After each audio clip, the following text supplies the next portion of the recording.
Princess Leonor marries, but her crown is now at risk. Spain has always believed this story would be predictable. A carefully prepared heir, a future queen shaped by duty, a life measured in protocol, patience, and perfect timing. That has been the national expectation for as long as most Spaniards can remember. But today, that expectation no longer holds. Because Princess Leonor has married. And instead of completing the picture of stability, that single decision has triggered a question that now echoes quietly from palace corridors to living rooms across Europe. Has the future queen placed her crown at risk? Here is the moment that stops people cold. This marriage was not impulsive. It was not secretive. And it was not careless. Yet it has unsettled the institution more deeply than any open scandal ever could. That contradiction is where this story truly begins. Leonor was raised as an answer to uncertainty. Born into a monarchy that had already survived exile, controversy, and reinvention, she was educated to symbolize renewal without disruption. Her presence was meant to reassure, to stabilize, to signal that Spain's constitutional monarchy had a future anchored in discipline and calm. Every step of her upbringing reflected that mission. Her schooling was deliberate, her public appearances restrained, her personal life famously invisible. From the outside, the script seemed unbreakable. Which is why the announcement of her marriage did not land as celebration alone. It landed as something heavier.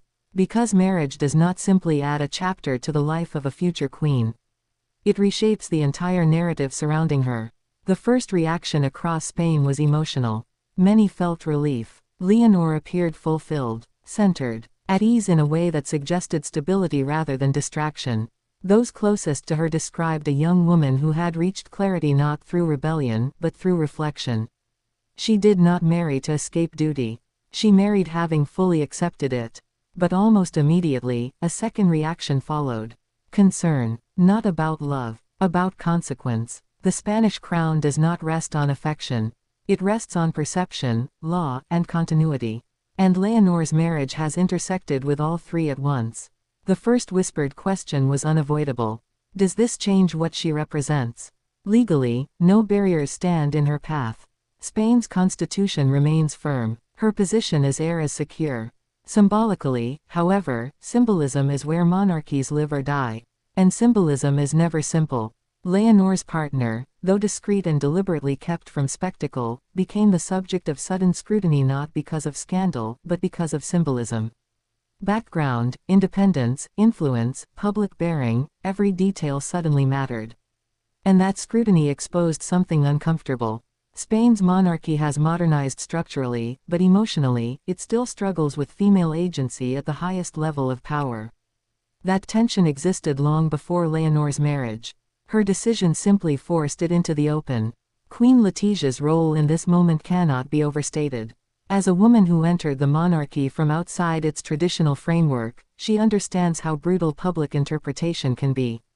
Letizia knows how quickly affection can turn into doubt, and how quickly narrative can slip out of control. Insiders describe her response as both maternal and strategic. She saw her daughter calm, grounded, and strong. But she also saw the fault lines forming. Letizia has always understood one truth: monarchy does not collapse from change. It collapses from unmanaged change. Her guidance reportedly centered on protection through preparation. Not hiding the marriage, not denying it, but anchoring it within responsibility. King Felipe approached the situation differently, but no less thoughtfully. As a monarch shaped by Spain's turbulent political memory, Felipe carries the weight of historical fragility. He has seen how quickly trust erodes and how slowly it returns. For him, this was not about resisting Leonor's happiness.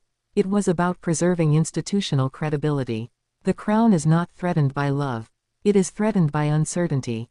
And Leonor's marriage introduced questions that no generation before hers had answered cleanly. Should a future queen choose partnership openly before ascending the throne? How does timing influence legitimacy? And most dangerously of all, is society ready to accept a female monarch whose personal life is defined on her own terms rather than managed behind closed doors? Those questions have divided opinion quietly but deeply. Younger audiences overwhelmingly see Leonor's decision as humanizing. They see emotional intelligence, balance, and modern leadership. Traditional voices fear unpredictability. They worry about symbolism slipping faster than structure can adjust. Neither side questions Leonor's character. They question the institution's readiness to evolve around her. And this is where the sense of risk intensifies.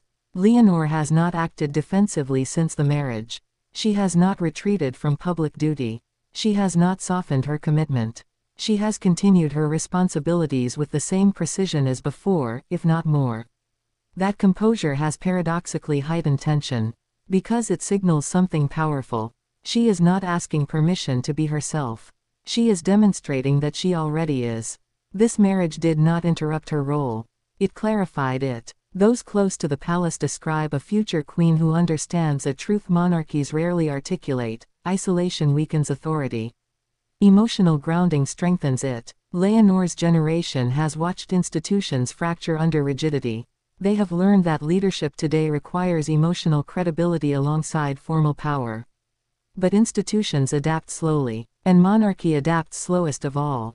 Public discourse now circles one central fear. Not that Leonor will abdicate responsibility, but that her humanity will demand change faster than tradition can tolerate. This is the real risk to the crown. Not law, not succession, but pace. The pace of emotional modernization versus institutional caution. And history offers no simple answers. European monarchies that survived did so by allowing gradual evolution. Those that resisted personal agency too strongly often collapsed under public disconnection. Leonor's situation sits directly at that crossroads. Her marriage has opened an unavoidable door.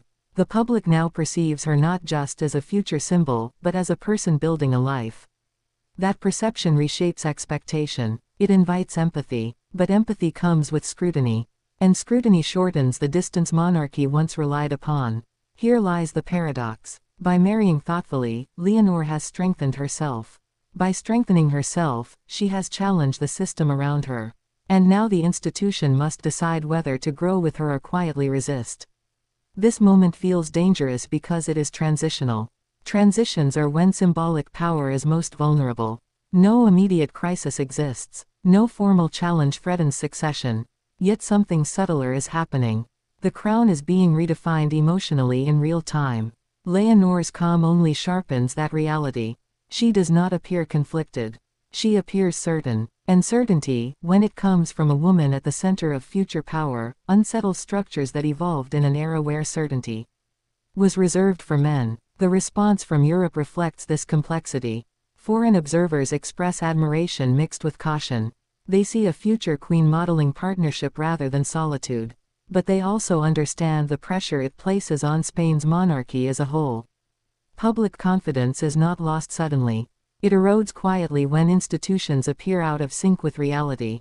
Leonor's marriage forces synchronization between tradition and modernity, between symbolism and sincerity, between authority and authenticity. That is not inherently destructive. But it is demanding, and demanding moments always feel risky. For Leonor personally, the stakes are immense. She did not use marriage to simplify her path. She accepted that it would complicate it. And chose it anyway, not out of defiance, but out of alignment. Alignment between who she is privately and who she must be publicly. That decision reveals leadership more than any ceremony ever could. The monarchy now stands at an inflection point. It can frame this marriage as evidence of emotional maturity and resilience. Or it can treat it as a deviation needing containment. How it responds will shape public trust for years to come. For now, Leonor remains steady. No grand declarations, no visible anxiety, just consistency. And that consistency carries a message of its own. She is not retreating from the crown. She is redefining how it will be worn. The question Spain must now answer is not whether Leonor deserves the crown. It is whether the crown is ready to rest on a leader who refuses to separate power from personhood. This marriage did not weaken the future queen. It tested the institution she will inherit. And history has shown that institutions survive not by resisting reality, but by adapting to it with dignity. Leonor has made her choice. Now the crown must make its own. And the world is watching, not for scandal, but for evolution. Because this is not just a love story. It is a moment of reckoning. And how Spain responds will determine whether this marriage becomes a footnote of tension or the foundation of a stronger, more human monarchy. The risk is real, but so is the opportunity. And somewhere between duty and devotion, the future of the crown is quietly being decided.